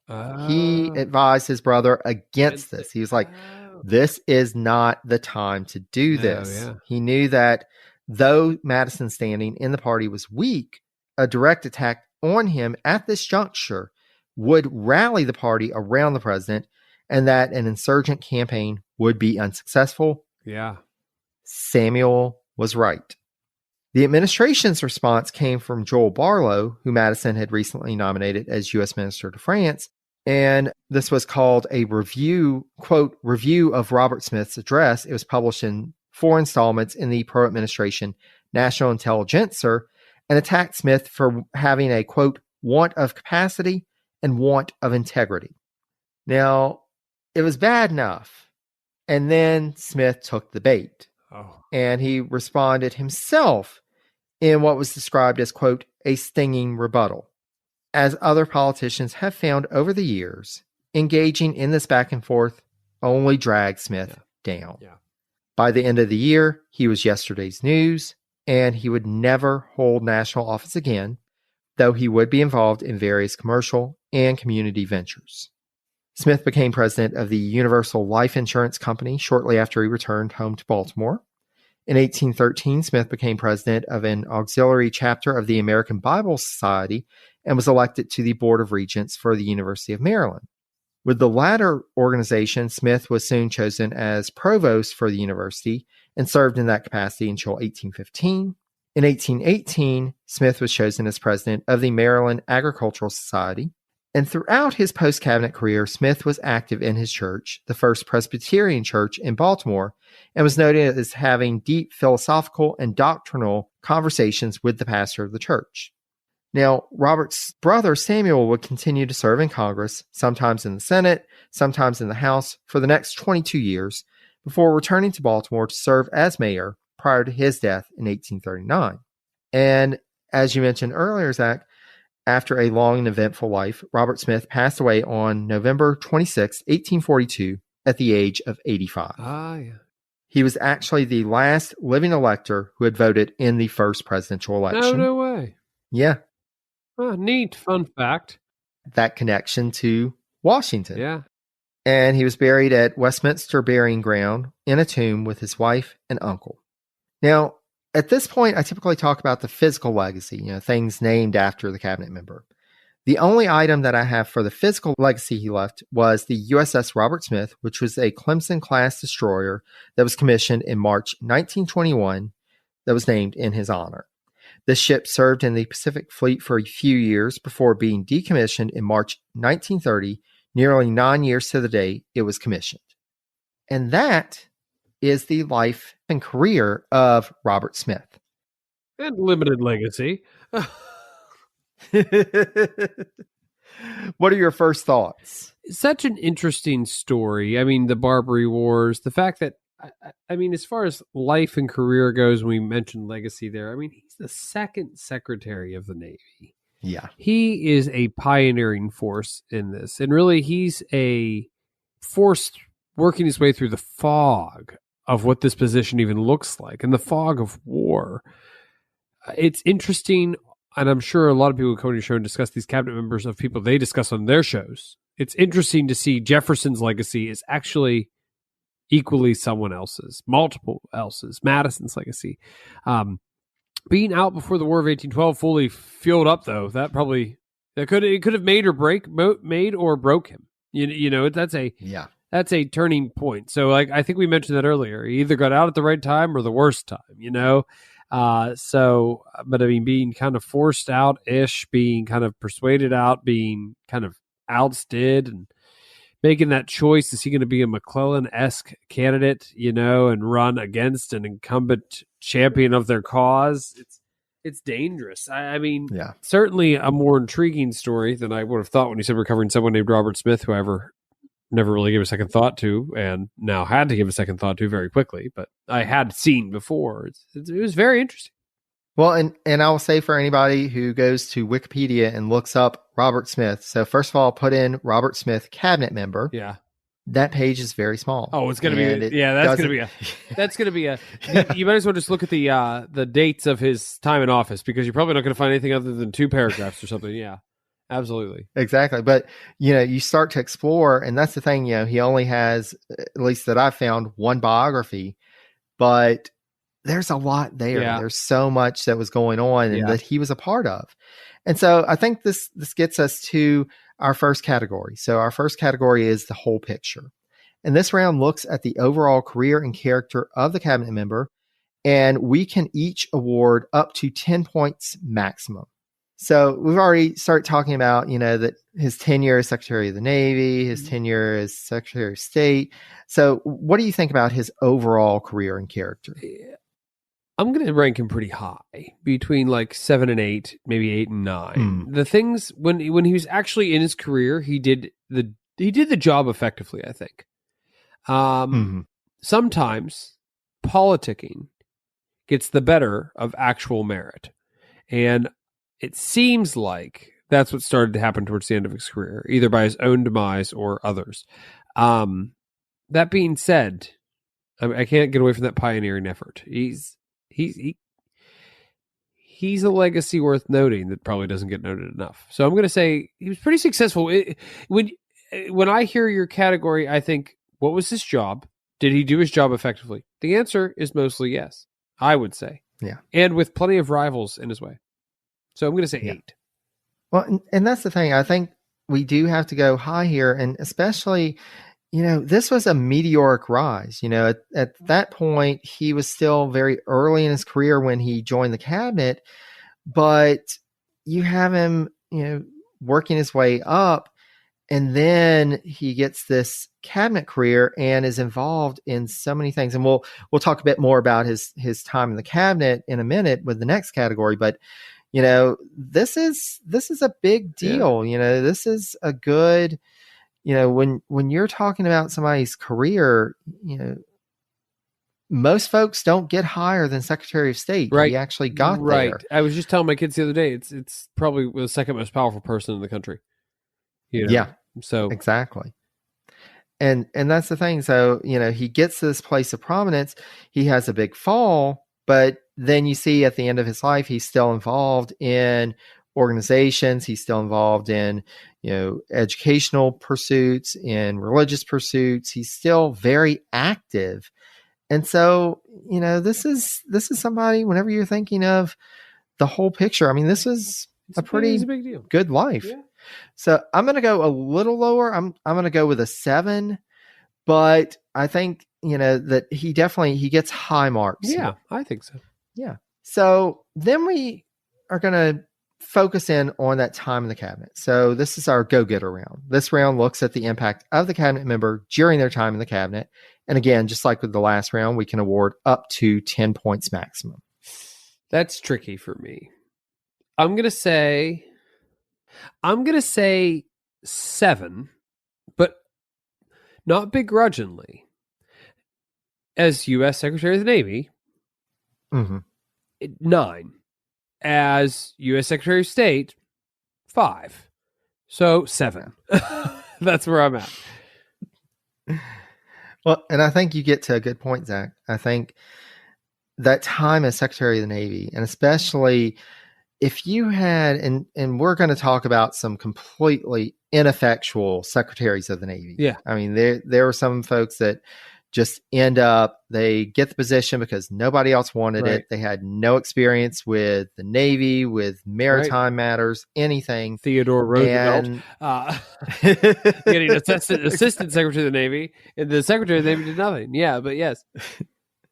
But, here we've got somebody, and especially coming in, and this war is already in place. They've already made their decision. They're like, just make it happen. And he did. Yeah, he did. And that's the thing. Did. And he made the impossible out of nothing. Yeah. Yeah. I mean, this really could have gone very badly with somebody who was ineffective. And if the Barbary War had gone poorly, or the Tripolitan War had gone poorly, this would have been a big to-do. It would have been a big black mark against the administration. And he was integral in making that happen. And at the same time, fighting with a fellow cabinet member who was doing everything he could to undermine him. And he ended up coming out on top. So I think there's something to the obstacle there. Yeah. Exactly. So I'm with you with that 7. It's largely based on his time as Secretary of the Navy. But that was an important thing. But, once he gets to Secretary of State, and again, it also, one of the things to emphasize, in later accounts, and because Madison ended up coming out on top, because Madison was able to turn the tide, win re-election, Madison and Gallatin were really the ones, to the victors go the spoils. Right. They were the ones who were able to dictate the narrative of this time in the cabinet and Robert Smith's time in the cabinet as Secretary of State.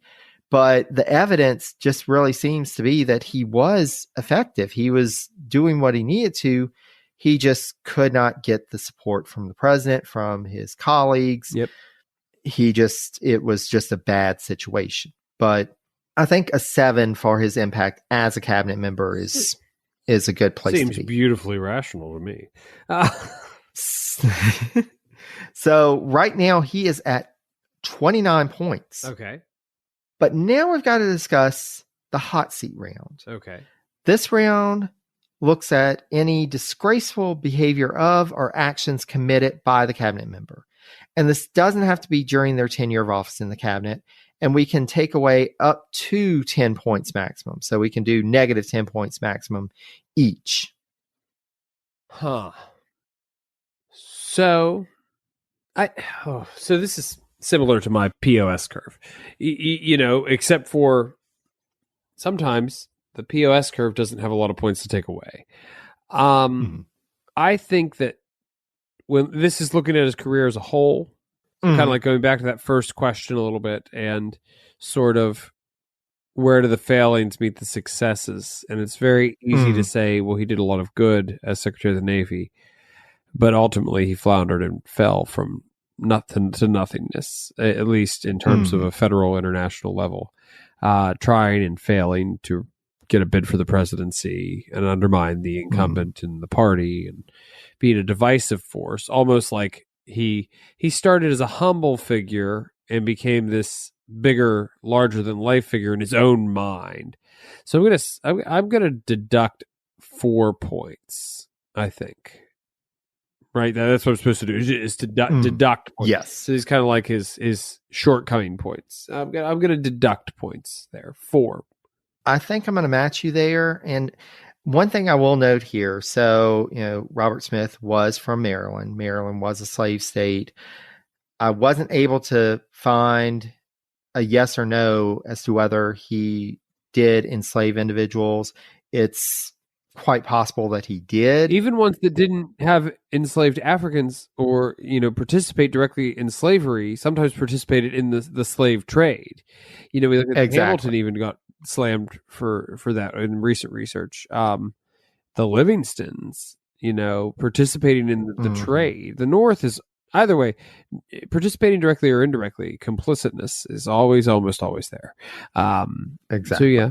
And so we don't necessarily, can't really say for certain that's probably in the mix, but really the disgrace that we know of that we can really speak to is exactly what you got to, as we get to this period as Secretary of State. And granted, Gallatin has his own role to play in this. He definitely, he was not a passive person in this. He was very active and actively attacking the Smiths, but they were doing the same. And it's close as Samuel and Robert were, you have to imagine that there was some colluding in that. Right. Well, why don't you oppose this in the Senate and all that? But especially as you get towards the end and it just gets really dirty. And when you've got an outgoing cabinet member actively attacking the president of his own party and dragging this through the mud, you've got to give him this is some disgrace. And so I'm going to match your -4. And so we're going to take away 8 points. That leaves him at 21 points. And so now we get to the tenure of office. And so this is the entire time that the cabinet member served in a full-time capacity. Now, one thing to note here, even though we had that time that he was kind of sort of attorney general, because he was still Secretary of the Navy, that doesn't really count. We're just going to, he was just in the cabinet at that point. But with that, the dates that we have for Robert Smith, so he began as Secretary of the Navy on July 27th, 1801. He left that office on March 4th, 1809, began as Secretary of State on March 6th, 1809, and left on April 4th, 1811. And so that is roughly, we round, that's roughly 10 years. And so he gets 10 points here. Okay. And now we get to our bonus points. He has a chance of picking up a few more points. So first of all, if a cabinet member has served in more than one full-time cabinet position, he gets a bonus point. That's 2.5. That's 2.5. So he gets that. He gets one bonus point because he served in a full-time cabinet position in more than one presidential administration. Okay. And even though Robert Smith would really have liked to have gotten this bonus point, he does not earn it because he did not become president. Okay. But he did pick up 2 bonus points. And so that leaves him with the grand total of 33 points. Okay.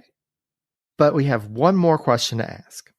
So, Zach, after all I've shared about Robert Smith's life and career and what we've discussed, do you think that he is notable enough or impactful enough to earn a seat at the table of the Cabinet All-Stars? You know, if he was number 10, 11, 30, even 5 in the Secretary of the Navy, had he not had to deal with the war and been on the cusp of another war that cost us our first White House, I would say no. But I think he deserves, and I'm sure your biography that you noted, the Soul biography on him, he deserves more of a seat in this little pantheon that you're creating of cabinet members than maybe most people would give him. The Barbary Wars were no small potatoes. It was truthfully America's first truly declared war, quasi-war this is it. We are at war with a foreign power. And I mean, you've done a great job of noting the simple fact that Tripoli pirates might not sound like a big deal, but they got a lot of boats and a lot of skill, and it's their home turf. And they are operating under different rules and regulations than any other navy in the world. This isn't fighting Britain or France. This is fighting pseudo-piracy. Listening to your tale of Robert Smith has made me reevaluate the Jefferson presidency for who deserves the credit. Now, obviously, Jefferson gets the credit for being the guy at the top. Madison gets, points of it as well. But Robert Smith deserves some of that there too. I went through the same thing when I was first encountering Gouverneur Morris, and how much these people deserve. James Wilson, I believe, is another one on my list of the founding fathers who I want to cover. And there's just people who get lumped into other people's credits that don't get recognized. And I think that's where Robert Smith kind of lies. Because I know I spent some time with the Barbary Wars on my Jefferson episode, and I didn't mention Robert Smith once. Nor would I. I'm not judging myself for that. But I think as the second Secretary of the Navy, a position that, by the way, was supposed to die when it was at its second point, he did the opposite of that. I give him credit for that. Yeah. So I'm gonna put him in a unique, if not, and I mean, your pantheon currently is, where it's at. But as time goes on, maybe that might need to be reevaluated. But right now, where we're at with our early presidents in the Republic, I think he deserves a good bit of credit as a cabinet member, especially a loyal cabinet member during the Jefferson administration. Yeah. Well, and I agree with you, and so you're saying yes. Yes, I do. I believe so. Do you agree? I agree, and that was this has been an episode that I have been so excited about doing for so long. And to your point, that's been one of the guiding principles of presidencies. So many works are devoted to the president. Yes. However, the president couldn't have been the president, couldn't have achieved what they achieved in their administrations without all of these other people. Right. And Robert Smith is one of those folks who just has not gotten really much of any credit for this because of how things ended up with his tenure as Secretary of State. Madison and Gallatin were able to kind of write the narrative of this time. Right. And for so long, he's just been viewed as this ineffective person. Right. And yes, Tom Armstrong in his biography of Robert Smith, and it made sense. He even asked the question, he's like, if all these folks thought that Robert Smith was a poor choice as Secretary of State, that he was completely ineffectual at that point, what does that say about Madison choosing this guy who he knew would screw up at the State Department, this important post in the cabinet. Right. Would he really put somebody who he thought was this bumbling buffoon? No. No. And he had proven himself. We've discussed, and you've proven that he's proven himself as Secretary of the Navy. He deserved a bump up. Gallatin is the reason he got the bump up that he did. He was only supposed to go to the Treasury, not State. And that was Gallatin's fault. Exactly. And so, Robert Smith, congratulations, at least on this podcast. You are getting some credit here. You are getting your seat at the table. Yes, very much so. Very much so. Very interesting discussion and story to tell. Certainly a marginalized figure who deserves to be at least mentioned more than he was. Absolutely. And so we are going to wrap up. Thank you so much for being on the podcast. And listeners, definitely listen to Drinks with Great Minds in History. Learn more about some of the folks that we've talked about. Thank you so much for being on. Yes. Thank you so much for having me on. This was a great time, a great story to learn. And I hope that, both of us are able to encourage our listenerships to listen to our mutual podcast as, a different approach to each, each podcast is a different approach to these great figures, these great minds. So thank you so much, Jerry, for having me on. This was a great time. Thank you so much, Zach. And thank you to everybody. I will be posting information about Drinks with Great Minds in History on my social media around the release of this episode. I'll have links on the sources page for this episode. Check it out wherever great podcasts can be found. Zach, thank you so much again. Thank you so much, listeners.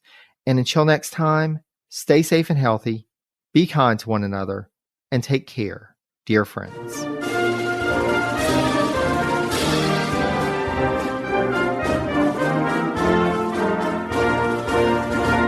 Around 10,000 BCE, families and tribes of the ancestors to the people of Britain would arrive in the southern part of the island after crossing from land that bridged from Europe. The Welsh built houses, communities, kingdoms, and continued to survive through Romans, Saxons, Danes, and Normans. The language and culture influenced by these sources continued to change and thrive, becoming ancient and modern at the same time. Join me as we travel through the history, meeting the kings, queens, nobles, and everyday people that create and grew modern Wales from the seeds of the ancient past. Croeso, and welcome to the Welsh History Podcast.